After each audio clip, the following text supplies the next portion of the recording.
চোখের পানি, মনের আবেগ, যা আছে আপনার ভিতরে, কষ্ট, দুঃখ, যন্ত্রণা, সব আল্লাহকে ঢেলে দিবেন। নিজের আবেগ ধরে রাখবেন এখানে, আপনি আল্লাহর জন্য ঢেলে দিবেন। মানুষকে আবেগ দেখে কি না? মানুষ আপনার চোখের পানির মর্ম বুঝবে? মানুষ কি মানুষের চোখের পানির মর্ম বুঝে? আপনার পিতা যদি মারা যায়, আমার কাছে এসে দোয়া চান, কান্নাকাটি করে, আমি দোয়া করতে পারবো, কিন্তু আমি কিন্তু আপনার ফিলিংসটা বুঝতে পারবো না। আপনার অনুভূতি কে বুঝতে পারবেন? আল্লাহ পাক আপনার ঘাড়ের রগের চেয়েও কাছে আছেন।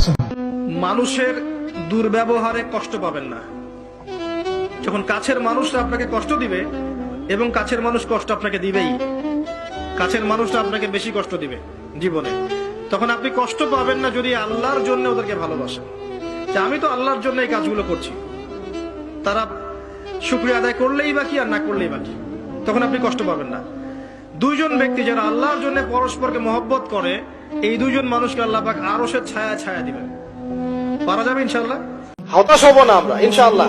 একবার, খালি একবার যদি তওবা করে ফিরে আসি, আল্লাহ পাক দুনিয়াও দিবে ইনশাআল্লাহ, আখিরাতও দিবে ইনশাআল্লাহ।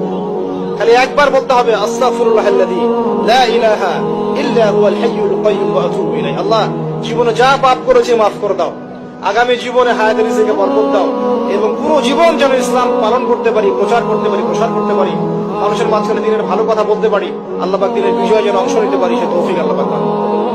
জেনে রেখো, যেটা তুমি পাওয়া এটা তুমি কোনোদিন হারাবা না। যেটা তোমার হওয়ার কথা ছিল ওটা তুমি কোনোদিন মিস করবা না। আর যেটা তুমি পাওয়ার কথা না, গোটা বিশ্বের সব শক্তিকে হাতের মুঠোয় আনলেও সেটার দেখা তুমি পাবে না।